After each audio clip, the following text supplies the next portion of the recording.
Sometimes the best stories in golf aren't found on tour. You'll find them at the back of the range. And here's your host, Ben Adelberg. And once again, welcome to the back of the range. I am your host, Ben Adelberg. This is episode 178. I hope everyone's having a good week. I spent some time on Monday shooting some photos at the first minor league golf tour major of the year at the Country Club of Coral Springs here in South Florida. Scott Turner's a good friend, does a great job running that tour. He was my guest on episode 51. This tour provides a great place for guys working their way back to the PGA Tour to get some competition, or for, players like Tyler Strafacci, who played as an amateur. They're yet to make the move to the professional ranks. Still gives them a great opportunity to sharpen their game. He's got a little tournament in Augusta and then this team match in Seminole to tend to before making the jump. But some pretty notable names in the field. But the winner was David Sanders after a 2-day total of 126. Yes, add that up. That's 64-62. You are hearing that correctly. Now, as you can imagine, there are some incredible players on this tour with stories just as captivating as their games. So don't be surprised if you see some of them as guests on the back of the range throughout the year. Remember, episode 250 is the goal for December 31st, 2021. So got to keep the hammer down, and I got to get some more stories and more guests out to you this year. Housekeeping items, not too many. Still, we got some merch available, got the hats and the towels. All that stuff is available at the website, thebackoftherange.com. Make sure you're following along on Facebook, Twitter, and Instagram, especially Instagram. Might have an announcement next week. Got something in the works. You're going to like it. Keep sending me feedback. If there's someone that you want on the podcast, let me know. I will do my very best to make it happen. As for this week, my guest on this episode is Andy Pope. Now, last year's U.S. Open at Winged Foot, as many of you will remember, was won by Bryson DeChambeau.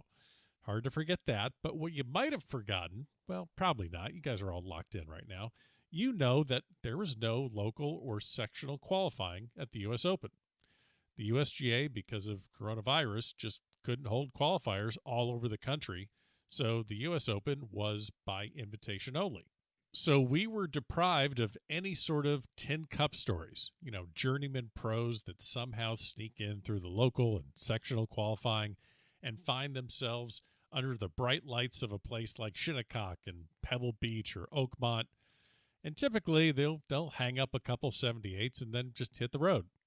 Well, Andy Pope is not one of those guys, because Andy Pope made it through the U.S. Open qualifiers to get to the big show in 2015, 16, 17, and 19. Yes, he played in 4 U.S. Opens in the span of 5 years. While that is probably what he's best known for, and we do get into that quite a bit, we spoke about his 15-year professional career. We also talked about his days at Xavier. We talked about the good breaks and the bad ones. And in this episode, you're going to learn about mindset, positive thinking, what the hell? Why am I stalling? You're about to listen to here's all you need to know. You're about to listen to a guy that has qualified for 4 U.S. Opens. So let me get out of the way and get the guest in here. Andy, thanks so much for joining me here at the back of the range. How are you? Happy New Year. Thanks for having me on, man. I'm doing just great. It's nice and sunny in Orlando, so glad to be out of the cold in Chicago. I can only imagine. This is the time of year where, I'm a native Floridian. I know you've been down in Florida for quite a few years, but this is the time of year where you get the great weather, but it's also the time of year where everyone's coming down to Florida. And all these damn, these tourists are in our way of enjoying our normal Floridian lifestyle. So how do you cope with that? I mean, it's pretty funny. COVID has helped to keep the volume down. Yes. But I got to say, it is amazing how nice the weather is. I always say I wouldn't trade our terrible summer for the horrible winter and our great winters for the mediocre summers up north. So It's yeah, it's pretty neat down here. It's definitely packed with people in the wintertime trying to play. I just had some friends in town from Chicago, and we were trying to get some tee times. And it is amazing how many people want to come down to Florida right now. Well, as someone, like I said, as a native Floridian, I love the weather. I love the hot. I don't really care what it is. Just, yeah, keep the hurricanes away and keep I don't want to deal with any snow. So, don't think I need to worry about that too much. But glad you're on the podcast. We have just tons of things to talk about. Most people that probably know your name know you as the guy that just seems to qualify for U.S. Opens whenever the hell he damn well feels like it. That is not the entire scope of your professional career. You've been a pro for about 15 years now after your college career at Xavier. We could take this in several different directions, but let's kind of give a baseline to listeners so that we just don't refer to you as the U.S. Open guy. You grew up in Glen Ellen, Illinois.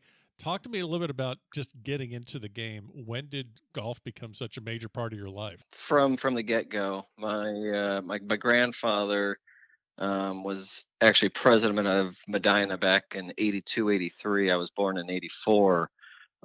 So I think they had joined Medina back in the 50s or 60s. So I would grow up at Medina, but my father wasn't a golfer. He was a landscaper. That was my mom's family. So I grew up playing golf at Medina, which was a dream come true for any kid. I've And heard of that back, place. I've heard of it. I tell you, before the 99 PGA, when Tiger exploded golf back in the 80s and 90s, I mean, that place was something to be seen. And I was kind of the youngest kid in the group growing up out there. So um, basically, I was playing golf. I was playing all sorts of sports. But when I would get out to Medina, again, I was the youngest. So I was 6, 7, 8 years old trying to hang out with 10, 12, 14-year-olds, 16. My brother was 6 years older than me, and there's guys older than him. And so the only way to kind of keep up with these guys was to, be able to hang on the golf course. And, next thing I know, by the time I'm 8, I'm 10, I'm shooting even pars and I'm moving up and I'm playing, I was playing against 18-year-olds and I'm 10 and, I'm playing the same tee box. These guys are in high school and I'm out there as a sixth grader and fifth grader and I'm trying to beat these guys down.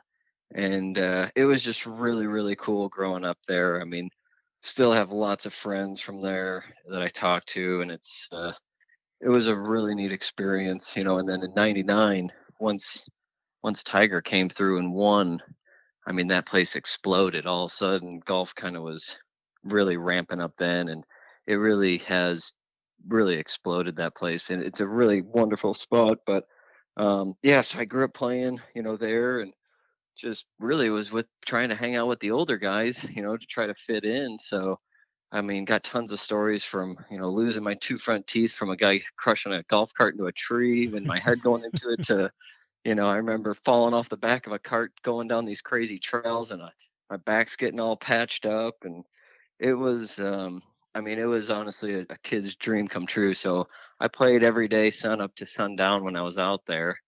And then, yeah, I was fortunate enough to get a scholarship to go to Xavier in Cincinnati.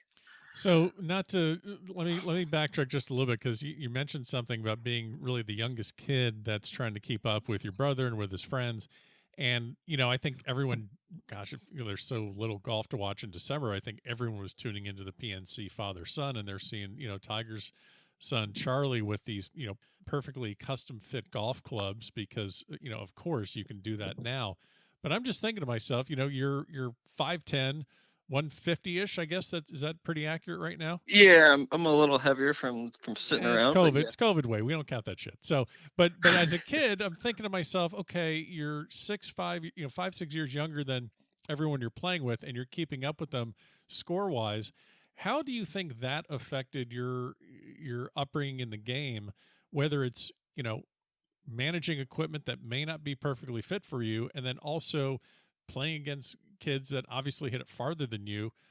When you look back and think about how you started, how do you think that helped your game? Yeah, no, honestly, like some of those points are 100% on. I mean, there was times I can remember.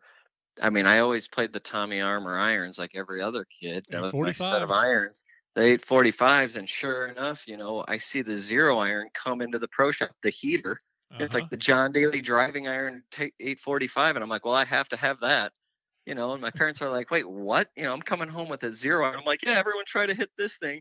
I mean, I'm spending days and days trying to hit shots like that with crazy clubs. I'll never forget, and it's something I'm actually transitioning to right now, is the long driver. But when I was 9 years old, John Avsek came from the senior tour to Medina as the club guy. And, back then it wasn't as popular to get custom clubs. And so I spent all my time with him, and he built me a 48-inch driver when I was 9 years old.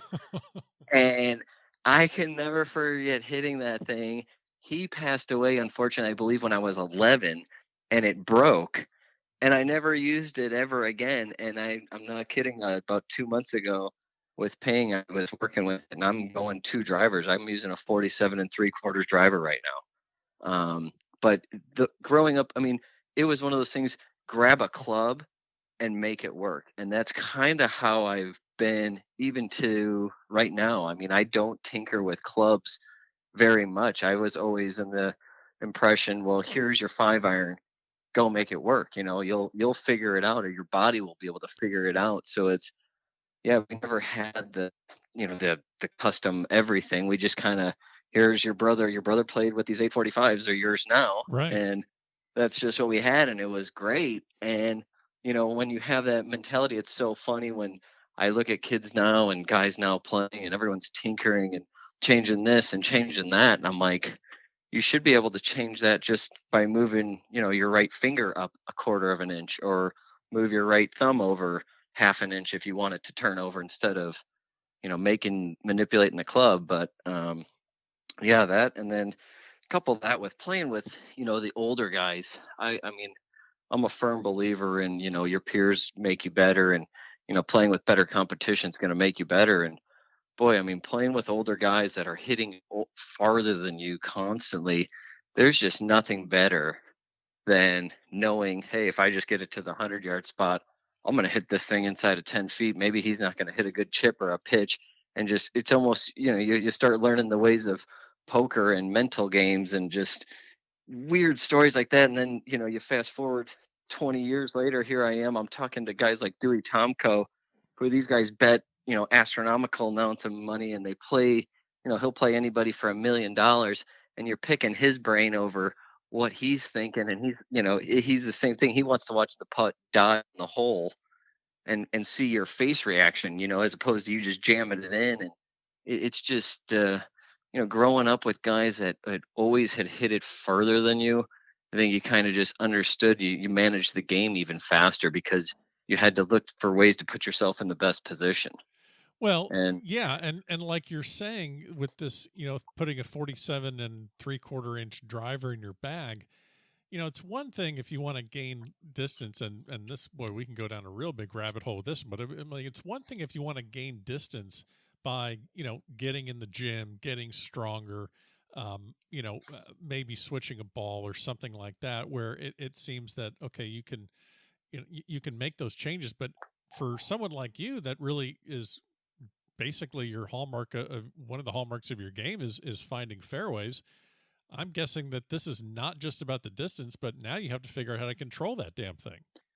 what's amazing is, I mean, credit to the guys that sent it to me, Dave Bray and T-Bill. I mean, it at first it was a little bit like that, and after speaking, I was talking to Oppenheim about it. It's almost a little bit of a challenge, and it's so new that it's been really fun. I'm like, "Oh, I can't wait to get out there and play it again. I can't wait to try this thing out. Can't wait to see how she reacts." And there's part of me that I'm gonna play two drivers, but part of me wants to just play the one. I played it in Mexico, and I played fine when I did the qualifying, but I do need two. But it definitely is, yeah, like it's a whole different swing. I mean, it added, feels like you're swinging slower, number one, and it adds about 4 to 5 miles an hour of club head speed. So all of a sudden you're coming down. It feels like you're barely even swinging it. The numbers on it are saying it's going faster. So the timing of it is a little bit different, but it's trying to keep the ball down more than anything. And so far it's been really good for me. So I'm excited to start up here in the next few weeks. I think we don't start till February, but Yeah, I'm excited to just try it out because, for a guy like myself, I fly at 275, 280. If I can get it to that 290, 295, which this big one's going, it kind of does help because, a lot of the holes when you're trying to cut these corners at 290 yards, if you get the right wind, some of these guys I'm playing with on the Corn Ferry, they're hitting three woods over that corner. I'm over there trying to figure out how to navigate it between the two bunkers. So, it's definitely been something that, like I said, it's been actually really fun trying to go out there and, you know, I took for granted how straight you could hit it with. And now when I pull out my driver, it feels like a toothpick and it's a baby 3-wood. And I could never ever miss the fairway. So even if you're going to try it, I mean, used it, I would try it because when you come back to your real driver, it's amazing how easy it does feel. Huh. Okay. Good point. Yeah. Never So thought of it that way. It's almost like the batter that has a donut on his bat and then takes it off, and all of a sudden it's the bat's lighter and it's easier to control.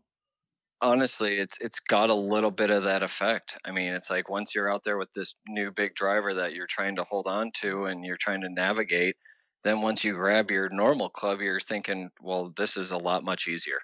I mean, it's amazing. I mean, when I put the little driver down now, there's no doubt in my mind it's going down the middle and I'm going to be able to make solid contact. Yeah. It's because that's definitely one of the things with the longer driver, trying to make the solid contact is where it's seems to be the hardest thing so far. Well, I definitely want to talk a little bit about what you're doing now, as far as playing professionally. But before I do that, I want to hit on a little bit with how you actually started your professional career. As we chatted about briefly, played at Xavier. You're a conference champion in 04. Team championship in 03 and 05. And when you think of Xavier, and we're thinking of their spot in the college golf landscape. They're obviously not an Oklahoma State or a Texas or a Stanford.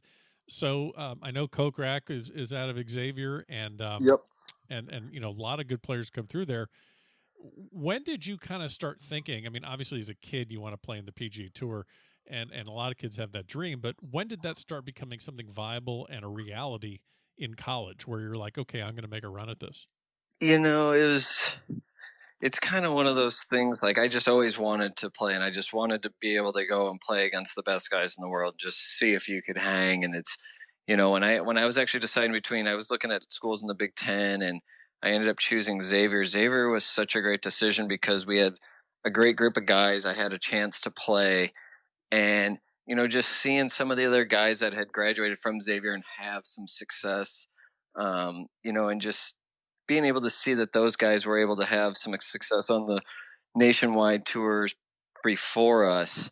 It was always something that I just wanted to do. It didn't matter what I was doing. I just knew that I was going to go try to play on the PJ Tour. I was going to go grind as hard as I could because I knew deep down that I did really want it enough, and I still do. I mean, I'm still excited for the opportunity, and I've put myself in an okay spot there. But yeah, it was always something that I don't know. I've always been so competitive in every sport, and I just there's something in there that I want to be able to go play every week with the best guys in the world and see if I can put as much as I can into it, and if it's good enough. And it was always, I remember being in college my senior year, and everyone's getting very specific to what they're doing, and you have your majors, and at Xavier, they really try to set you up for the future. And they're all going around the classroom. Oh, what are you going to be doing when you graduate? And this guy, well, I have already a job with P&G, and I'm going to go do this. And the next guy, oh, well, I've got this lined up where I'm going to do this, and the teacher's like, what are you doing? I'm like, well, I'm going out to California. I'm going to start caddying at this club. I'm going to be working there and trying to get on this mini tour here to get my way onto the PGA Tour. And it was like, that was always what my idea was. And that's what I did. I followed Miles Millay. He was from California. I went out there to go play on the Spanos Tour. Okay. And yeah, I left college. I moved out to Palm Springs, and I was caddying at the Hideaway. And I played a couple mini tours out there. We all signed up for what was then called the U.S. Pro Tour, I believe. Yeah. And we paid our $6,000, and we all got burned. And so I just caddied the whole season and came back that summer to my Chicago to see my parents and said I'm going to go down to Orlando because the Hooters tour is down there. Everybody seems to be there and I'm going to go there, and so I went to Orlando and I haven't left since. There you go. There you go. Yeah. No, it was a great move. The Hooters tour back in the day was something I remember. I was telling some of these stories that, when I moved here, it was 2008.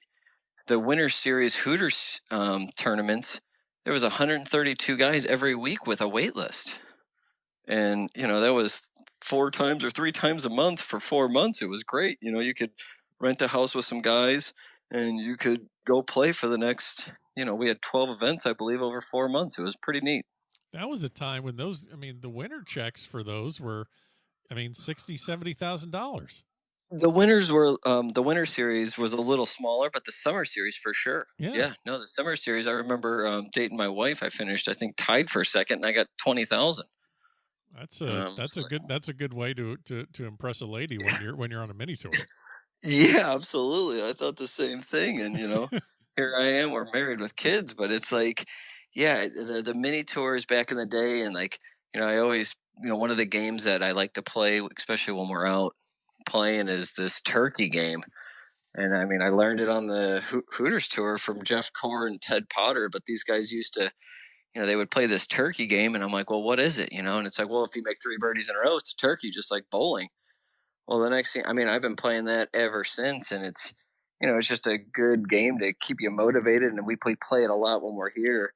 But yeah, you learn, you see so much from just playing on different tours and watching different guys how they do it, and it's just been it's been quite a journey so far. But I'm hoping it hasn't come to an end quite yet. Oh well, doesn't sound like it has. What? Tell me about your first big check of your career as a professional. I'm sure you must remember the first big check that you looked down at like, oh my God, I'm rich. That would have been after I got onto the nationwide tour in 2012. And up to that point, you had won some stuff, some small checks, 5,000 here and there, but I won like 20,000 in Mexico that my first year after I was in the last group for the BMW, and I had a horrific finish the last 3 holes. And I just thought, oh my God, I'm not going to, I bogeyed the last 3 holes. I went from 6th to 25th. And I thought, man, like this is just ridiculous. Next thing I know, my wife's talking to me about, how great I played and how positive I should be. And just, couldn't have been better timing and better words, and to hear it from somebody that you've been with. And I no joke, I got engaged the next day and was like, this is the girl I want to be with the rest of my life. And then the next week, in Mexico, I was kind of in a similar situation with 4 holes to go, 3 holes to go. I was going to lose, but I wasn't going to lose by many. And I was in, 6th place, and I finished par birdie, and I think I finished tied for 4th or 5th, and I made 20 grand. And that was one of the first times where I was like, wow, all right. Like that's $20,000 1 week of work in Mexico. Like that was pretty awesome. Oh, yeah. And, so that was kind of, for me, that was like the first time I'd won a couple of like Hooters winter series, and gotten 10 or 15,000. But yeah, once I got one for 20,000, then, you get the U.S. Open in 2015. I think I finished close to last, but I'd made the cut, and I'm like, 25 grand for 70th. Like I can sign up for this all year. Well, you have made it look easy by getting into these U.S. Opens as if you just sign up for it, but there's a little more to it than that, which I'm sure you know as well. Now, you mentioned before we talk about the U.S. Open, you mentioned Ted Potter, you mentioned the Hooters and the Hooters tour, and for people that don't know the name Ted Potter, fair to say probably the best player in the history of the Hooters tour. Is that he's got to be right up there. Yeah, what's his face? Chad Campbell. Oh yeah, that's right. I believe was number 1, but Ted. I don't know how long he played on it or how both of them played, but Ted was just absolutely dominant. And I remember the first time I actually played with him. We were playing this turkey game. He's playing with Jeff Core. It was like my first year on the Hooters, and I knew I was going to get beat, but I had to see for myself what it was that these guys were doing. I wanted to see what they were doing so special to get the ball in the hole. And I just never forget. I think it was the second hole, it was a par 5. Me and Ted both hit it up there. We both have birdie putts, and the greens were kind of slick. And I just remember looking at my putt, and I'm looking at it, and I'm like, all right, I'm going to play about 2 cups of break. And I hit this putt, and it's kind of rolling, and it doesn't go in. It's pretty soft and just kind of goes over the edge. And I mean, Ted gets up there, and I mean, he's playing the edge of the hole, and I'm thinking, there's no way this guy's about to hit this thing at the edge of the hole. And sure enough, I mean, he takes it back. It's almost like watching a pool player hit, just kind of and he just pops this thing, hits it right edge, hits the back of the hole, bam, down. And I'm like, whoa. Yeah. And instantly I just thought to myself, well, he wasn't scared about putting that thing by 8 feet. He's not having those thoughts. He's thinking about just burying that thing. I'm like, okay. And it was all day, every hole.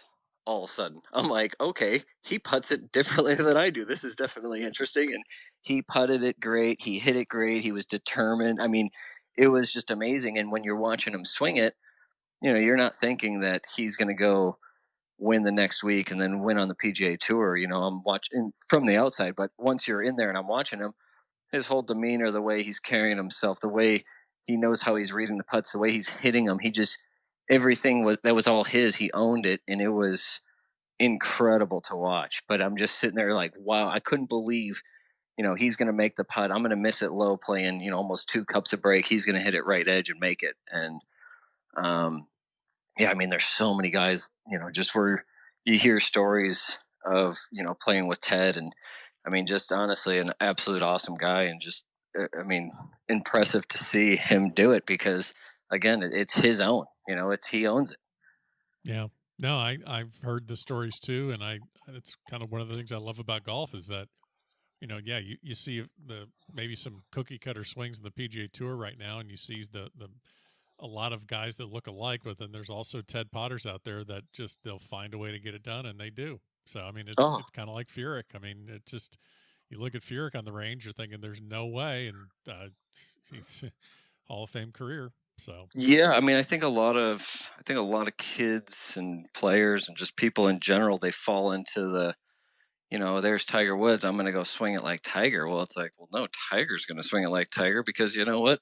Guy's been working at it for, X amount of years on the same thing, on what he's doing, getting his body for that move. It's like, you don't have that move. You should swing it how you swing it, unless it's something dramatic. So yeah, it's always funny to see people just kind of try to, I guess, emulate some pros when, they don't, that's not you. It was just, that's what makes golf, I guess, very unique and exciting. I mean, that's what makes it great, really. Oh yeah. Yeah. You mentioned this turkey game. Now, it's interesting you bring that up, because I wanted to ask you a little about playing money games. I mean, you guys, on whether you're on the PGA Tour or mini tours or Corn Ferry, whatever it is, it's a little bit different than playing like a typical $10 Nassau or a 555 or whatever you want to call it that the amateurs might play. I mean, I'm not necessarily asking for specific dollar amounts here, but how do you kind of set up games where you can replicate or somewhat replicate the level of pressure that you face during tournaments? Because, like I said, I'm guessing this standard, hey, let's play this simple Nassau. I'm guessing that doesn't do much for you.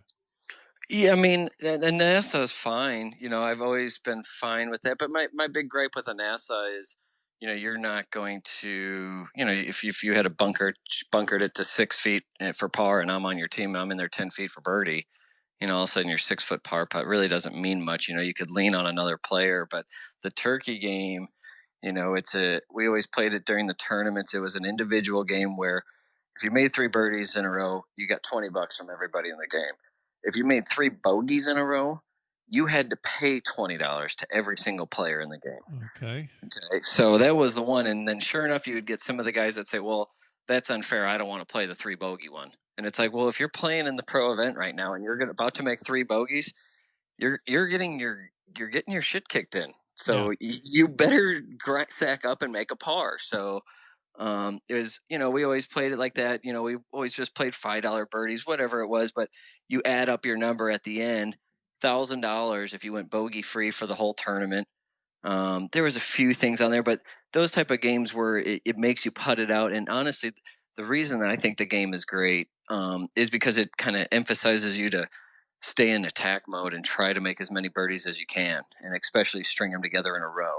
And you also get par fives as a bonus, par threes as a bonus, no bogeys as a bonus. So it's kind of a game where, all of a sudden we'll play it in an actual tournament.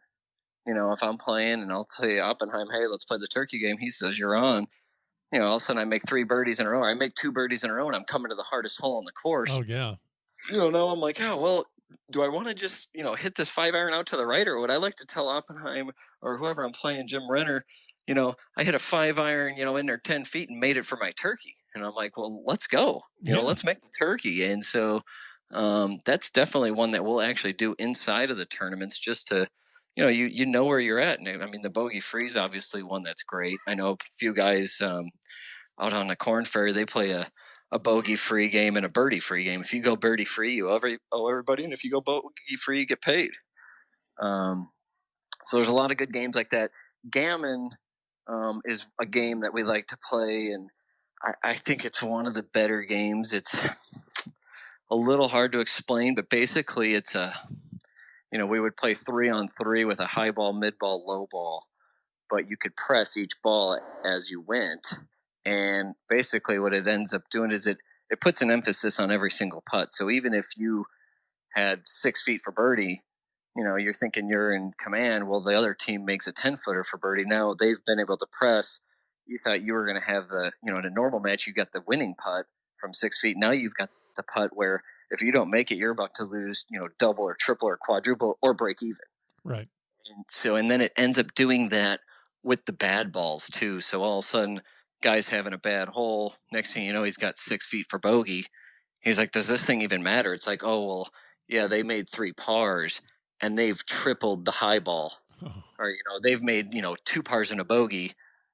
They've tripled the high ball. So, yeah, your 6-footer is for everything that, the other 2 balls are obsolete. And it's like, wait, all of a sudden you're the guy making bogey. And you're like, wait a second, this is the most important putt on the hole. I'm putting for bogey. And it's like, well, yeah. So it makes it so that, it helps you to try to train yourself to think that take the value away from something. And I think that's kind of what we try to do. If you've ever seen an amateur golfer have a 3-foot bogey putt compared to a 3-foot eagle putt, it's night and day. All of a sudden they're reading the putt 10 times over. They're looking here, they're looking there. It's like, you had 3 feet for bogey last hole. You just walked up there and damn near one-handed it in the middle. Now you're trying to find something that's not there. So yeah, I mean it's trying to trick your mind into essentially trying to take the value off. They should be worth the same. Yeah, it's interesting. Your games are, that's actually this. I hope people listening are kind of learning the same thing I'm learning as you're talking about that. Is like, yeah, you guys are putting money up, but it's not just about the money. It's actually kind of shaping your mind and shaping your approach for tournament play, because you're chasing down Monday qualifiers. You're obviously successful at the U.S. Open local and sectional qualifying, and I could totally see that if you're on the 15th hole and you're only 2 under, hey, go get a turkey on 16 through 18, and maybe that 5 under gets you in. Absolutely. No, I can't tell you how many times something like that happened, or even exactly. You're having an okay day. You're just like, what? I can make a turkey right here. There's, and you can kind of plan your route, and you've already game planned. But yeah, I mean, it's trying to do stuff like that to, keep yourself, because if you're out there just talking to yourself the whole time, and you're just like, well, is 4 under going to get in? I'm not really sure. Or, well, I could get in. Well, maybe I shouldn't really go for this flag. It's like, no, why don't you just try to make the turkey, see what happens, and try to go for what you're doing instead of, you can't control what you don't know. So just go ahead and just play your ball. That's what you got. Well, you qualify for the 2015, 2016, 2017, and 2019 U.S. Opens. Was it local and sectional all 4 times? 16, since I made the cut in 15, so 16 they let you go to the sectional. Right. That's right. So but I did local 15, 17, and 19. So 3 of the 4 I went locals, and then obviously all 4 of them made it through the sectional. Of course. So you've played in, I mean, you've played in many qualifiers, and I, this is something that I definitely got to get your information and your take on this. But we amateurs, like you said, they focus on the number and what they need to shoot. And I'm at 3 now, and am I okay? Before asking you how you've been so successful, which I think we've already figured out, at least to some part, but Right. Can you maybe share a story when you weren't as successful in a qualifier? And I don't mean you shooting 69 and someone, boat races you with a 64. I'm talking about a time where you got in your own way that maybe was a learning experience. Oh, I mean, I'm sure there's a ton. Trying to think of one just off the top of my head. I can tell you one, well, I can tell you the worst one that I ever had. Was just, this is just another one where you just kind of learn to move on, but I couldn't. Was my first year. I think it was 2008. It was 2008. I went up to do the Greater Milwaukee Open, and my brother was caddying for me, and I shoot 3 under, and it ends up being good enough for a 4-for-2 playoff. So 4 of us go to the 10th hole. Joel Kreibel's in there. He makes bogey on the first hole. He's gone. I'm like, oh my God, Joel Kreibel just lost. I'm like, couldn't believe it. I'm 23 at the time. He was a guy that I had always seen his name everywhere. And so then we get to the second hole, and it's me and Kyle Essler, who's a kid from Chicago area, myself, and gosh, I'm drawing a blank on his name, Dean Pappas. And it might have been Brendan. No, it was Dean Pappas. Okay. And we get to the second playoff hole, and that Kyle's having a rough hole, and me and Dean are on the same line, and I putted up to about 4 feet. Dean asked me to move my coin. I move it. Dean putts. He taps in for par. He's in. Kyle goes up there, makes a 15-footer for bogey. So I go up there. I had already moved my coin back, and now I've got this 4-footer straight up the hill to get into the Greater Milwaukee Open, the GMO. And right as I go through my progressions, I stand over the ball. Dean's caddy backs me off right as I'm about to hit it, yelling, "Whoa, whoa, whoa, did you move your mark back?" Oh. And I'm like, "Yeah, I did. Thank you." And all of a sudden in my head, I'm just like, holy cow, Yeah. can't believe what just happened. Like, all of a sudden, I didn't know how to handle it. I just remember my heart going through my chest, because he was like, "Whoa, whoa," and I was like, "Oh my God, what did I do?" And he's like, Right. "Hey, did you move your coin back?" And I'm like, "Oh my God." I'm like, "All right." And so at that point, I didn't know anything about trying to calm myself down, or, I've got my brother caddying, who's a landscaper. We're not talking about resetting and going through our emotions and do it again. I'm like, "Oh, okay. Like, sounds good." Heart's going through my chest. I get up there, I horseshoe the putt, and me and Kyle end up going 9 more holes, and he beats me on the 9th hole. Oh, And God. I just remember driving back, talking to my brother, and I'm like, "Oh my gosh, like, can you?" I'm like, I started going just through some crazy rabbit holes, and we started talking about it more and more, and I just said to him, I said, you know, I know that guy didn't do anything wrong. He was trying to make sure I didn't do anything, but boy, I'm like, I was never nervous all day, and I was like, then all of a sudden my heart started going through my chest. I'm like, I didn't know how to stop it. And it was and that was one of the first times where I started learning about breathing and trying to control your central nervous system. And just all of a sudden, when you feel something like that, or that anxiety happens, like, take a moment, step back. And that's why you start to understand, well, that's why these guys have these processes. That's why they go through let's go right through your check marks again, whatever, like, pick your spot, go behind it, take your practice strokes, whatever it is. So that's when I really started to learn about the routine, and having a process. And now that I've been talking with Skip Kendall the last few years. He's a friend of mine who's now teaching, got an awesome gig at his academy, and just talking to him now about teach or breathing. It's amazing how much goes into that. But that was definitely one of the first times where I had been nervous, and I didn't know what to do. I was like, oh, okay. And then I just kind of got up there all quick, didn't know what was going on, just hit this putt, and I looked back on it. I'm like, gosh, if I could have just sat back and, just taken a deep breath for a second, but I didn't know what I was doing. It's I'm listening to that story, and as you were going, I was like, please God, tell me this is not a fact that he forgot to move the coin back. And I thought that was going to be the worst part, but no, that wasn't the worst part. That's No. wow. I don't think I've ever heard anything like that, but that completely makes sense. So you've obviously figured out a way to calm yourself down in these situations, and I mean, oh man, I can't even think of anything worse than that. Yeah, no, and I mean, there's just stuff, it's amazing. Especially when you're doing some of the Monday qualifying. I mean, it's difficult because most of the time the qualifiers aren't set up hard enough, and I just mean that in the sense that they're not set up hard enough to, the pins. Sometimes they'll just put them all in kind of like the middle of the green. Well, that kind of gives a chance for everyone to get to the pin. If you're in the woods, you got a chance to get to the middle of the green. If you're in the bunker, you get, so it takes kind of a little bit away from the guys that are hitting it into the fairway. So, when you go into some of these Monday qualifiers, the mentality is, you've got to play well, or you don't have any chance. And maybe you take on more risk, and maybe it's something that I do. I know every time I start talking about them, I always try to think if that's what I'm doing in real tournaments, but maybe I'm taking on more risk when I'm playing in Monday qualifiers, because if I do really mess it up, I just know, okay, well, whatever, it's kind of over. But when you're playing in a real tournament, you really don't want to mess up, because it's going to keep on going. You still got to add that. You got to take that on. So, yeah, I think maybe I take more risks in the qualifiers, and I guess maybe I've had more success by taking more risks than I normally would on a course. But I sure don't feel like I play different.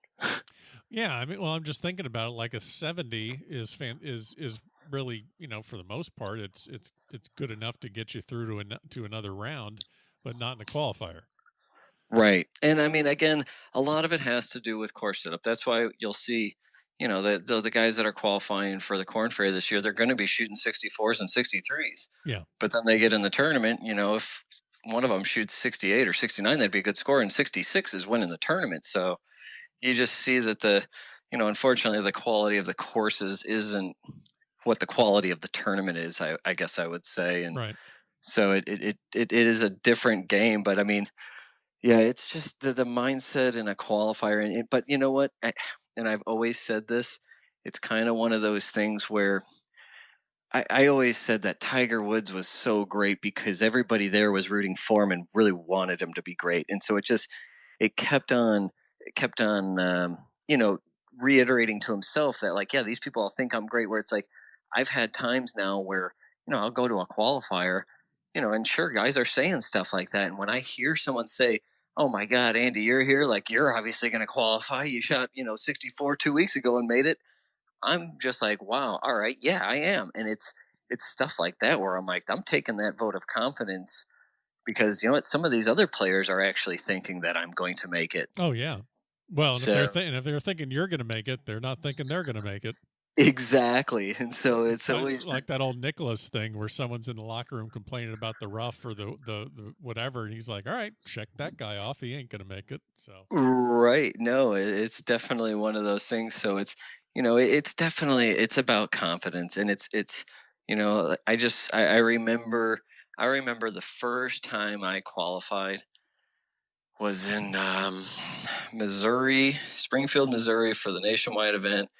I was practicing it that summer. The locker room guy, Danny Medina, I mean, the guy was changing my diapers my whole life and cutting my hair.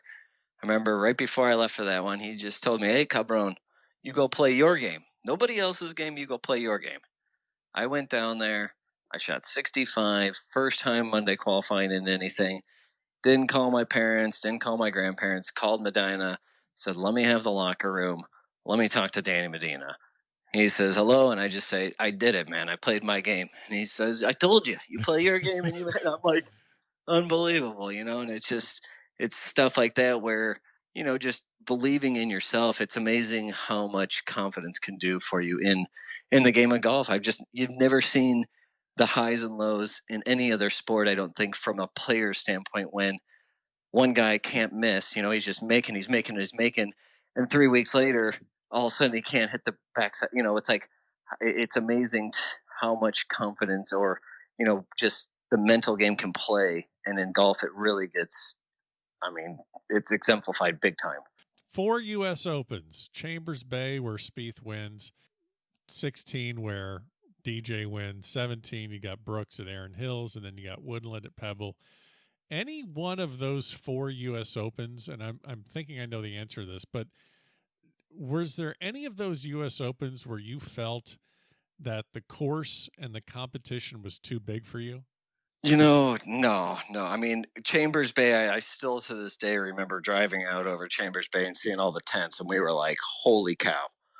And you come down over this big look, and but it was a holy cow. We were so excited to just get in there. And is one of those things where, you see all the stuff going around and you're kind of looking like, wow, listen, this. But once you got inside the ropes, then it was like, okay, we're in our safe zone. Right. And so it's like once you got inside the ropes, it's like, all right, now that we've gotten away from all those people, hey, we're inside the ropes. Like we get to go back to what it is we know. And so, no, Chambers Bay was good. I played well there. Oakmont was awesome. That place is just the best. I had such a great time there, even though I didn't play. I played fine. I just got caught up in Oakmont, and I made 5 bogeys in a row on the back, and I think I shot 5 or 6 over for that week, and it was easy to do. But it was no, all of them were just awesome, great venues to be a part of. The USGA does such a great job with it too, and honestly, the courses are as good as they get. I mean, Pebble Beach, I'd always heard so many great things about Pebble Beach, and I can see why people had so many great things to say about Pebble Beach. Yeah. And yeah, I mean, I honestly, out of all of them, I would say Oakmont was definitely. I mean, it's tough to top Oakmont, but for my game personally, Pebble and Oakmont were great. The other two were great as well, but it was hard. I was playing out of the rough in Erin Hills, and you couldn't play out of the rough on a 7,400-yard course, so whatever it was. Now you're obviously you have. I'm guessing you have partial status on Korn Ferry. Is that right?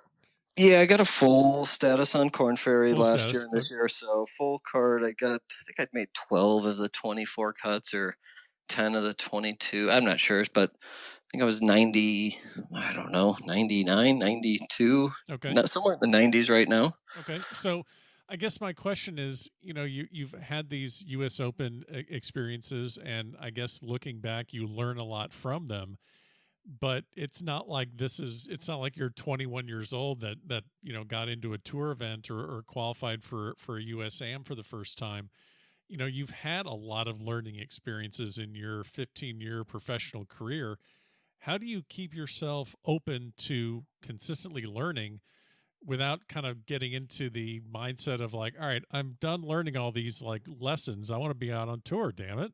I know, honestly, like it's kind of where I'm at. But I was telling somebody the other day, I was like, it's one of these things, and I've talked to so many guys, especially peers and guys that I know that know me, where it's like, when I told that story of the GMO, if I had qualified for the GMO, I would have gotten into that tournament in 2008 or 9. I would have gone and shot 77, 77. Right. I know I would have, and if the same guy, myself, qualified for that tournament right now, my chances of shooting anything higher than 73 would be, I wouldn't be shooting anything higher than 73. I'm ready to go. So it has, I mean, I've been able to learn and really just hone and develop my own skills. But yeah, like you're saying, like I remember in 2015, I played Sea Island, made the cut. I played Chambers Bay, make the cut. I only got 11 starts on the Nationwide that year, and I finished 108th. And so I was playing awesome. And next thing I know, I don't make it through Q school. I'm coming off 2 for 2 on PGA cuts, and I've got nowhere to play. And I'm like, wait, what is happening?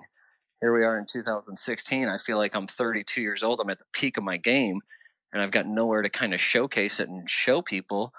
And, I did the Monday qualifyings, and I just grinded. And, I started trying to make websites with a friend of mine, and we were doing all sorts of just random things. And, it's one of those things where I can say that at this point, I'm so much more rounded as a player, and everything that I have gone through, I feel like I can use that all. But yeah, I mean, I'm ready to use that all and kind of finish it off. So I'm hoping, this year I can be top 75 by the end of this Corn Ferry year, if not top 25. But obviously looking at it realistically, I mean, a win would get me in the top 25 right now, but you'd still have to have a very solid season. I mean, we've been talking about it. This is going to be the best top 25 to come out of the Corn Ferries than any other year, because it's going to be over 47 events or whatever it is. Yeah.